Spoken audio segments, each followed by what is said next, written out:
Hi, I'm Luther Oconer and welcome to Lecture 6. This lecture is divided into three parts. First, we will talk about what happened to American Methodism after the War of Independence. So basically, this is a follow-up to what we discussed in lecture number 5. Second, we will look into the early history of the United Brethren in Christ. And finally, we will conclude with the early history of the Evangelical Association.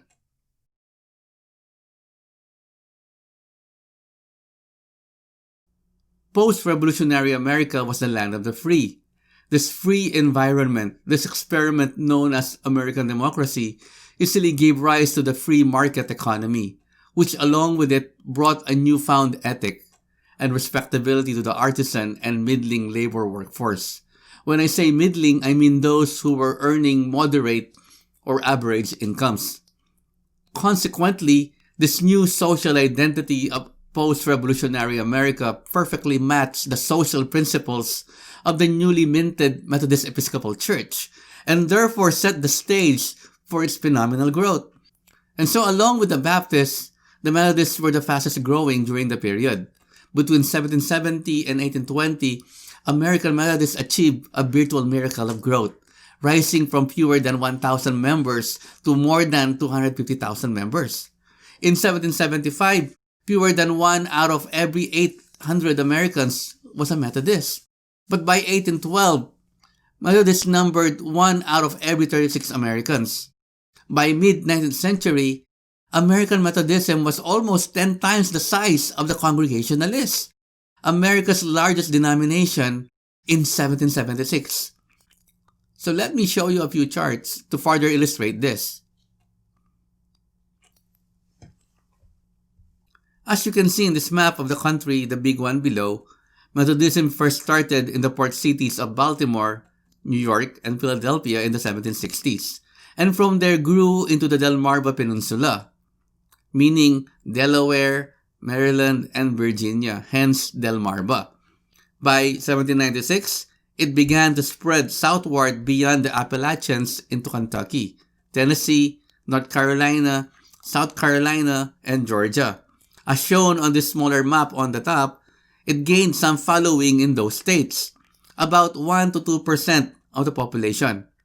Upwards north, it also received new members in the states of New Jersey and New York, between 1 to 2% of the population. It also begins to gain some adherents, about less than 1% of the population in Pennsylvania, Connecticut, Massachusetts, New Hampshire, and Maine. So fast forward onto 1820, on the second chart, Methodists are now tied with Baptists for the top spot for having 2,700 churches in the country. Both of these denominations have outpaced the more established denominations, like the Presbyterians, Congregationalists, Lutherans, and Episcopalians, by more than 1 to 2,000 churches.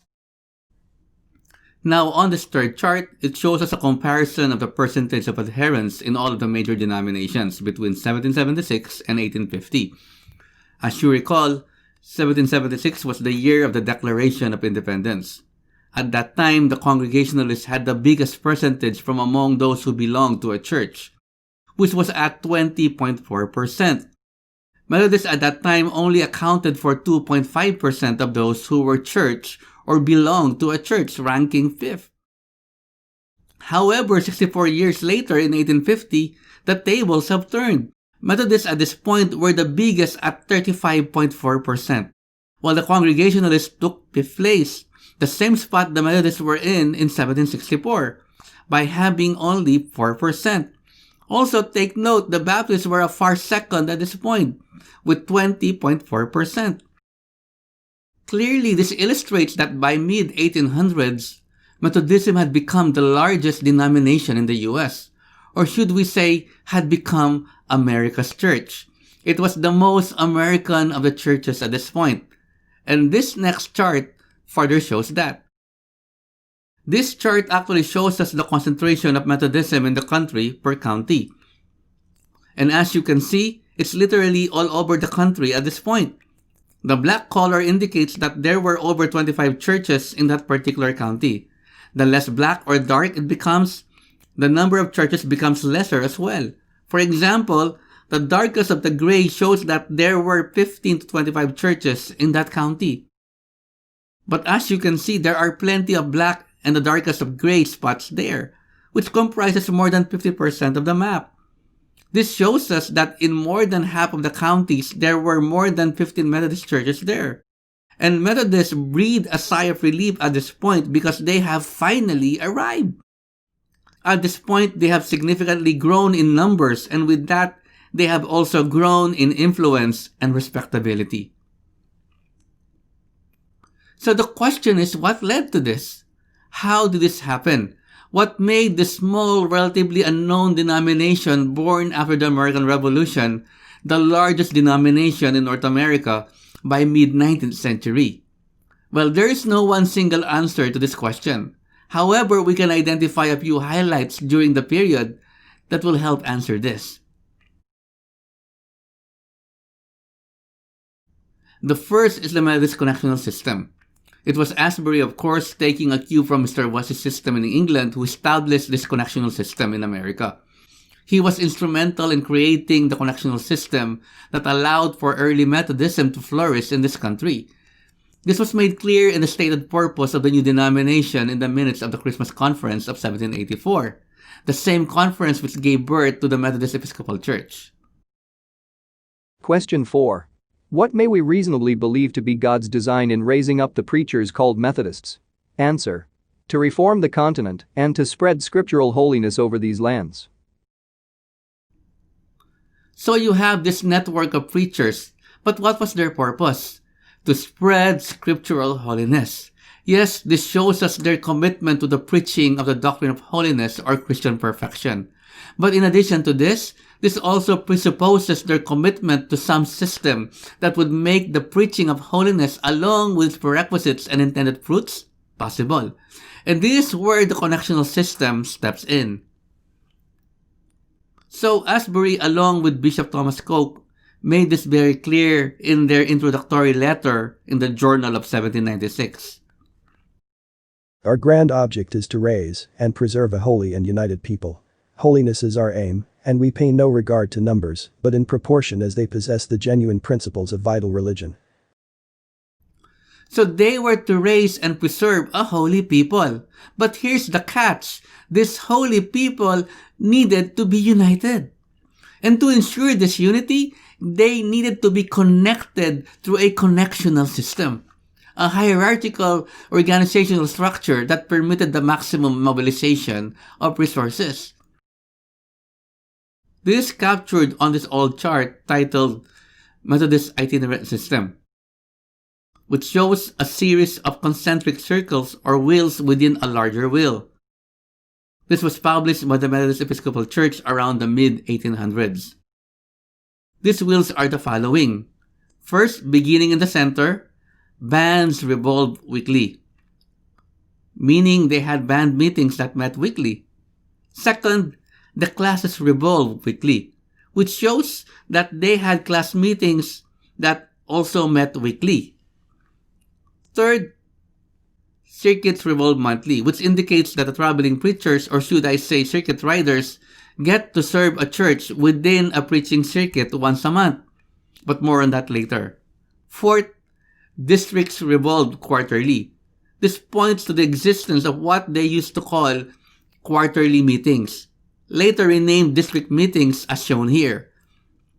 We will get a chance to talk more about the quarterly meetings later as well. Fifth, annual conference revolves annually. This refers to the existence of annual conferences which gather annually. And finally, General Conference revolves in 4 years. And we all know that, that we have General Conferences that are held every 4 years. But the wheels are not independent from each other.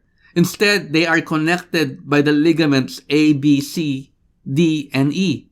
And these ligaments capture very well the connectional nature of Methodism in America. Remember, the self-identity of early Methodists is that they saw their connectional system was primarily meant for the propagation of holiness. And key to this were the traveling preachers, or what were called circuit riders. Key to Methodist success was a dedicated contingent of itinerant preachers, or circuit riders. During this era, most Americans lived on widely scattered farms or in tiny, often remote villages. In 1795, 95% of Americans lived in places with fewer than 2,500 inhabitants. By 1830, this proportion was still 91%. And so, itinerant ministry provided preaching, the sacraments, and church structure to communities that would not otherwise have been able to attract or afford a minister. The circuit rider was a common fixture in early American frontier life, that its contributions to the development of American society was even acknowledged later in the cover of Harper's Weekly, a popular magazine, in 1867. A circuit rider would typically visit a Methodist chapel in a given circuit once a month, and was transferred to another circuit after a year or two. Hence, they were called circuit riders. By the way, this is also the reason why today we do communion once a month. It's because in early Methodism, the ordained traveling preacher gets to visit one of the chapels in his preaching circuit only once a month. For a vivid description of a circuit rider, let's hear from a former circuit rider turned novelist, Edward Eggleston. In a novel he wrote in 1874, The Circuit Rider, A Tale of the Heroic Age, he detailed the life of a circuit rider through a fictional character, Morton Goodwin, who was converted to Methodism after youthful indulgence to alcohol and gambling. What follows is a description of Morton 2 years after he decided to become an itinerant preacher. More than 2 years have passed since Morton made his great sacrifice. You may see him now riding up to the Hickory Ridge Church, a huge log country meeting house. He is dressed in homespun clothes. At the risk of compromising him forever, I must confess that his coat is straight-breasted, shad-bellied as the profane call it, and his best hat, a white one with a broad brim. Let me pause quickly here and talk about the clothes the circuit rider wore. It was plain and practical. It was homemade. The coat is straight-breasted and shad-bellied. Shad-bellied is that part of the coat, more like what equestrians wear today, or like the one shown in the picture. Eggleston added, The face is still fresh, despite the conflicts and hardships of 1 year's travel in the mountains of eastern Kentucky, and the sickness and exposure of another year in the malarious cane brakes of western Tennessee. Perils of Indians, perils of floods, perils of alligators, perils of bad food, perils of cold beds, perils of robbers, perils of rowdies, perils of fevers, and the weariness of 5,000 miles of horseback riding in a year, with 500 or 600 preachings in the same time, and the care of numberless scattered churches in the wilderness, have conspired to give sedateness to his countenance. And yet there is a youthfulness about the sun-browned cheeks, and a lingering expression of that sort of humor which Western people call mischief about the eyes, that match, but grotesquely, with white hat and shad-bellied coat. The circuit riders were so relentless in their ministry that even on inclement weather, they were known to go about their ministry. This further reinforced by a 19th century proverb. There is nothing out today but crows and Methodist preachers. The typical circuit rider was a young single man with an artisan background, who himself had already moved several times from one village or town to the next. By the way, when I say artisan, I mean a worker in a skilled trade, especially one that involves making things by hand. For example, before turning to preaching, Bishop Francis Asbury had been a blacksmith, and most of the other preachers had been carpenters, shoemakers, hatters, tanners, and millers. There were also shopkeepers, school teachers, sailors, and so on. And so we can say that the early Methodist preachers were cut from the same fabric as the farm and artisan families that they mostly ministered to. And that the only real distinction between a Methodist preacher and his audience was which side of the pulpit each was on. In addition to their humble backgrounds, the early circuit riders also developed a natural social affinity with their listeners because of their education and socioeconomic status. You need to realize that none of the first or second generation itinerants had anything more than a common school education. They were unlike their college-educated Congregationalists and Presbyterian counterparts. For example, in the Congregational Church, their ministers went to Yale College. The Presbyterians went to Princeton. But as for the Methodists, they didn't yet have a seminary. The preachers were on the move all the time. Their seminary was their horse and their saddlebags. According to Eggleston, How did he get his theological education? It used to be said that Methodist preachers were educated by the old ones, telling the young ones all they knew. But besides this oral instruction, Morton carried in his saddlebags John Wesley's simple, solid sermons, Charles Wesley's hymns, and a Bible. Having little of the theory and system of theology, he was free to take lessons in the larger school of life and practical observation. until the year 1800, even a full-time itinerant salary was limited to a paltry $64 a year. During that year, it was increased to $80 a year for an unmarried preacher. By comparison, the average annual income of a Congregationalist minister in 1800 was $400. See the disparity? But what really set them apart from the more established churches was that most of these itinerant preachers experienced conversion at a young age, and often in a dramatic fashion. For example, this is what happened to future Bishop William Taylor, also known as California Taylor, as he wrote in his autobiography. Here he relates a powerful conversion experience at a camp meeting in 1841. He was 20 years old at that time. Soon after my arrival at the camp, I was called on to pray, which was a hindrance to my going forward as a seeker of salvation. I, however, prayed as usual, but when seekers were called I went forward, and when the meeting for that night was closed and the congregation retired, I remained on the floor under the benches. William Forbes and his son, two humble colliers, remained with me and sang softly and said a few words occasionally, and as I lay there in silence, I realized the presence of an invisible person, seemingly but a few feet distant from me, and it came to my mind, Jesus has come, and in the moment I received him, and trusted him to take me in hand, and do the best he could for one utterly abandoned and lost, and I sweetly realized in my soul, oh, he loves me, he saves me. I do love God, I do love the brethren, I have indeed passed from death unto life. Glory to God. I was thus restored to my standing in the kingdom and family of God about 10 p.m. of the 28th day of August, 1841. There I have dwelt in the secret place of the Most High, and under the shadow of the Almighty from that day to the present. For others, these experiences were not confined to conversion only, but also to other soteriological events that meant a lot to them. For example, here was what was written in one of the papers of a pioneer circuit rider, Calvin Worcester, after his death in 1798, at the age of 27. And notice all the different soteriological events in his life. Hezekiah Calvin Worcester was born May 20, 1771. Convicted of sin October 9, 1791. And so this points to what? His awakening. Born again December 1, 1791. Well, this points to what? His justification and new birth. Sanctified February 6, 1792. Well, this points to his experience of perfect love or entire sanctification. See that? Another important highlight that led to the success of Methodism in post-revolutionary America were the class meetings. The fundamental building block of early American Methodism was the class meeting. You need to remember, though, that the class meeting was a discipleship system developed in early British Methodism. And as you may recall, they were not voluntary. If you were part of a society, you were also a member of the class meeting. Since the itinerant preachers only came around every couple of weeks, the new converts would have most likely drifted into other denominations without the class leaders. Actually, most itinerant preachers began as class leaders.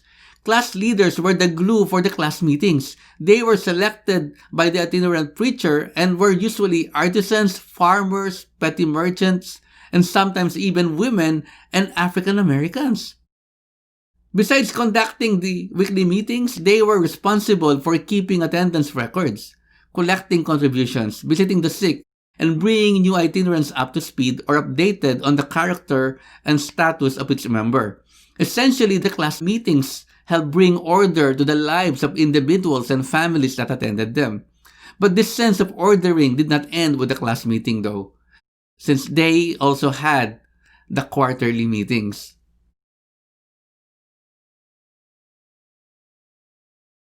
Since they had class meetings, early American Methodists also had to adapt and continue with its quarterly meetings.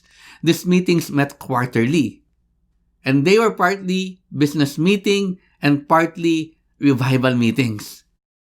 They were business meetings because they were presided by one who was called presiding elder. Presiding elders are known today as district superintendents. Of course, it was here that they discussed the upkeep of the chapels and other business matters.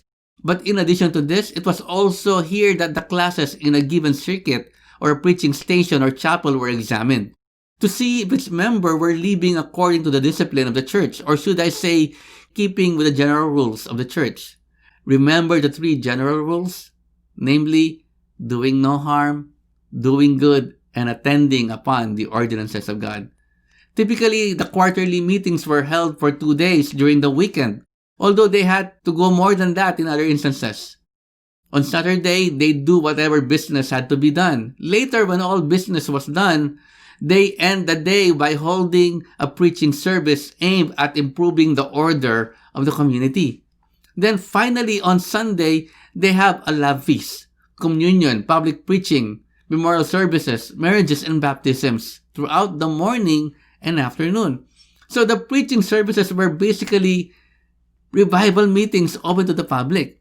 And since they were revival meetings, they were pretty intense and loud because of the shouting, the howling, barking, jerking, and other strange manifestations which they would call demonstrations of the power of God.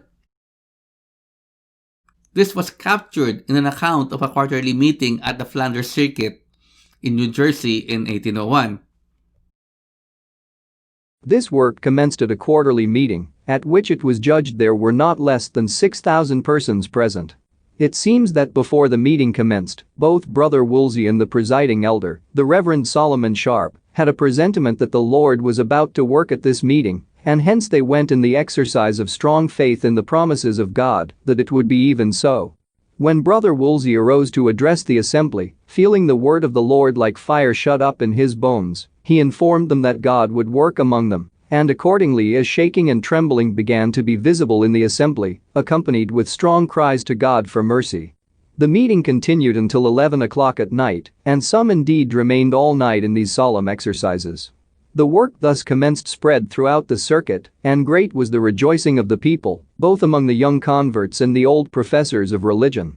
This revival eventuated in the conversion of many souls and created a hallowing influence on the surrounding population. That's why quarterly meetings were important communal events in the frontier.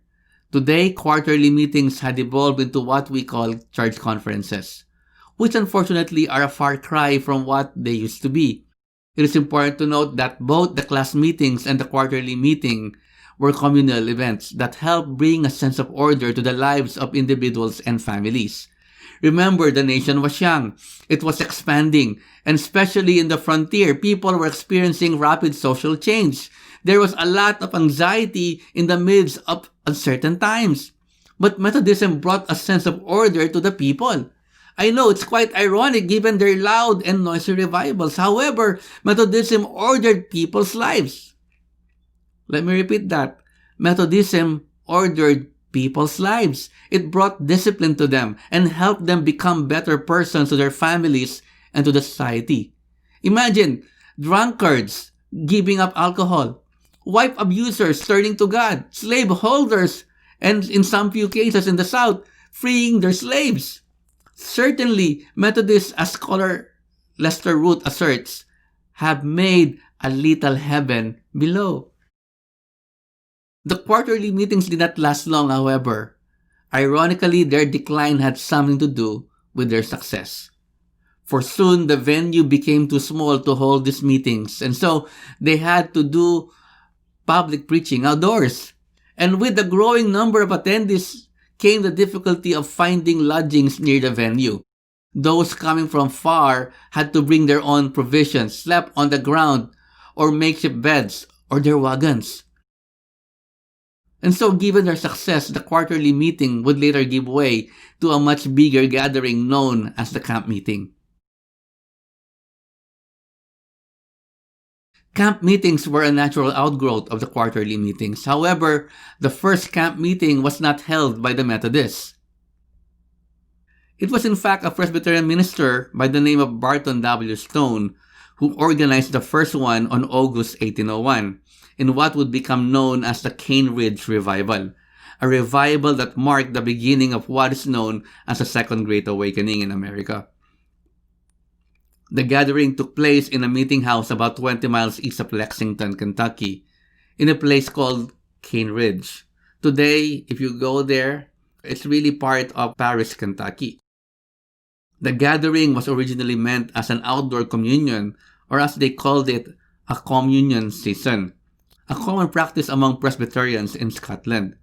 However, Stone meant it to serve as a follow-up to a growing revival in the area, which began in 1799 in nearby Logan County. The attendance, however, exceeded Stone's expectations as the gathering went on for 6 days, as it attracted a cumulative total of 20,000 to 25,000 people from different religious backgrounds, and from as far as 100 miles, flocked to Cane Ridge mostly via wagons. And just for perspective, this figure was about the population of Baltimore at that time, and 10% of the population of the whole state of Kentucky. So imagine that. However, even though this was meant as a communion gathering, only 800 to 1,100 received communion since the meeting house and the makeshift tents they built were too small to hold people. Some Methodists resented their exclusion from communion, so one of their preachers, William Burke, planted himself on a fallen tree, 15 feet above ground, and began Methodist services. Multiple ministers, a good number of them Methodist preachers, did the same thing in different locations within the camp area, some using stumps, wagons, and fallen trees as makeshift platforms as people flocked to them to hear them preach with such great fervor. Among those who were present in one of those preaching stations was the young James Finley, future Methodist bishop, who described the scene in his autobiography. The scene that then presented itself to my mind was indescribable. At one time I saw at least 500 swept down in a moment, as if a battery of 1,000 guns had been opened upon them, and then immediately followed shrieks and shouts that rent the very heavens. My hair rose up on my head, my whole frame trembled, the blood ran cold in my veins, and I fled for the woods a second time, and wished I had stayed at home. While I remained here, my feelings became intense and insupportable. A sense of suffocation and blindness seemed to come over me, and I thought I was going to die. However, the Kentucky Synod of the Presbyterian Church, unhappy with the revival, censured Stone and his associates. They would eventually leave to form a new denomination, the Christian Church, also known as the Disciples of Christ. So while the Presbyterians rejected the camp meeting, the Methodists, on the other hand, they ran away with it. The camp meetings was such a natural fit for them that it became integral to their identity. And this is not hard to understand given that the camp meeting was simply an expansion of what was already happening in the quarterly meetings. The Baptists employed them too to some small degree, but it was the Methodists who found great success with them. For 4 decades after 1801, the Methodists were simply the only denomination to use the camp meeting extensively and regularly. A letter written by Bishop Asbury to one of his presiding elders in 1806 illustrates this best. The year 1806 has produced great changes in the natural and political world, but in America, it is in the spiritual world. Stith Mead, from the Richmond district, from March to August, 400 converted and a number sanctified. From May to August 29, converted 5368, sanctified 2805 in the Delaware district. Somerset camp meeting, converted 1165, sanctified 606. Dover camp meeting, converted 123, sanctified 919. Oh, my brother, when all our quarterly meetings become camp meetings and 1,000 souls should be converted, our American millennium will begin. The camp meetings were organized in a fairly standard fashion. Itinerant Jesse Lee, for example, explained that 2 to 4 acres of land were cleared in an oblong square. Tents were erected along all four sides with carriages and horses behind and fires for cooking and illumination in front. 2 or more stages were erected, one on each side of the square. Seating, segregated by gender, was provided in front of each stage. The stages were far enough apart that preaching could go on at all of them simultaneously, or preaching could be heard at one end while prayer, testimony, and other activities might be occurring at the other stage. Candles were affixed to the stages, trees, and elsewhere. This setup was very similar to that of a camp meeting held in Fairfax, Virginia in 1809, as sketched by the famous architect Benjamin H. Latrobe in his journal entry for August 8. As you can see, they have wattled fences. In other words, branches that were weaved together in a particular pattern, surrounding the camp for safety. Remember, this was out in the forest. They needed protection from wild animals. Then they have tents encircling the camp, with areas designated for fires to provide light and for cooking. In the middle, there's a stage facing the seats. Note that the men's seats were separated from the women's. Take note also that there is an area designated for African Americans just behind the stage.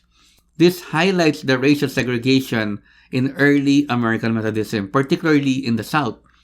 Also, Latrobe indicated that at the right of the main camp, the organizers had erected a boarded enclosure filled with straw, into which the converted were thrown that they might kick about without injuring themselves.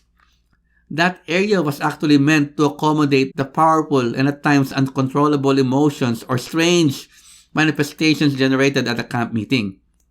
I would actually call that the ICU section of the camp meeting. These camp meetings usually ran from Friday until midday Monday. In general, meetings lasted at least 2 nights and a day or longer. Some camp meetings lasted as long as 8 or 10 days, and about 4 sermons were preached during a day, 2 in the morning, 1 in the afternoon and evening. And as we have already pointed out in the previous layout from Latrobe, the camp meetings were known for the spectacle that happens mostly during the preaching services. Just like what happened in the quarterly meetings, these were also often accompanied by intense display of emotions and other strange manifestations. An English woman by the name of Frances Trollope, who toured the country in the late 1820s and wrote a book about it titled Domestic Manners of the Americans, offers us a glimpse of a camp meeting she visited in Indiana. But what makes this even more interesting is that this comes from an outside observer. She wrote, "The exhortation nearly resembled that which I had heard at the revival, but the result was very different, for instead of the few hysterical women who had distinguished themselves on that occasion, above 100 persons, nearly all females, came forward, uttering bowlings and groans, so terrible that I shall never cease to shudder when I recall them. They appeared to drag each other forward, and on the word being given, 'Let us pray,' they all fell on their knees. But this posture was soon changed for others that permitted greater scope for the convulsive movements of their limbs, and they were soon all lying on the ground in an indescribable confusion of heads and legs. They threw about their limbs with such incessant and violent motion, that I was every instant expecting some serious accident to occur.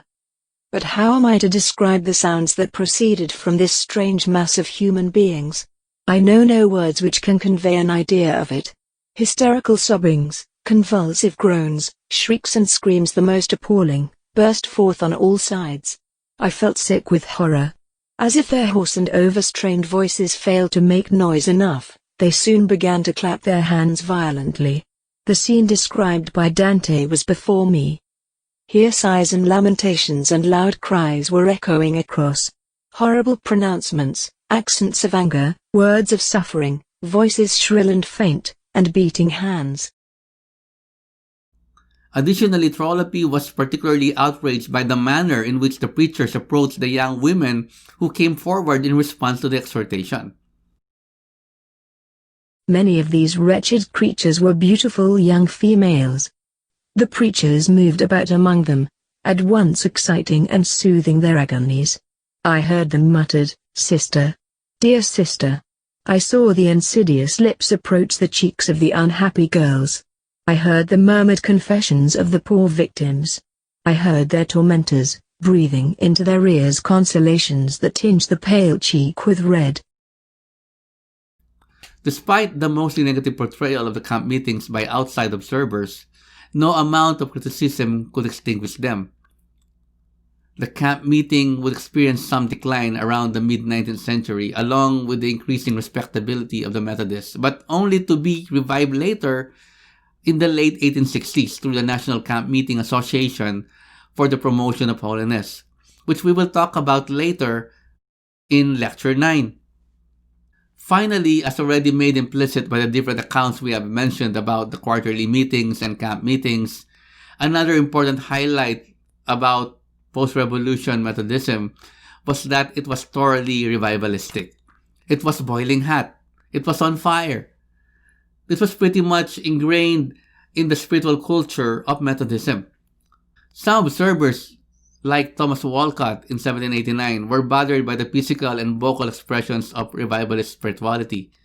Walcott felt that this style of worship appealed mostly to the lower class of the people and was characterized by all that confusion, violence, and distortion of the body, voice, and gestures associated with a boiling hot religion.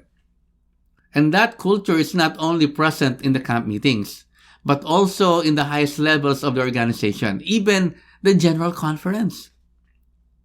Nathan Banks, a New England Methodist, was flabbergasted when William McHenry from Kentucky was asked to speak before the Methodist General Conference in 1808. After all, McHenry was sunburned and horrendously attired. The Kentuckian stumbled through his prayer and began his sermon in a disconnected manner. Then suddenly things began to change.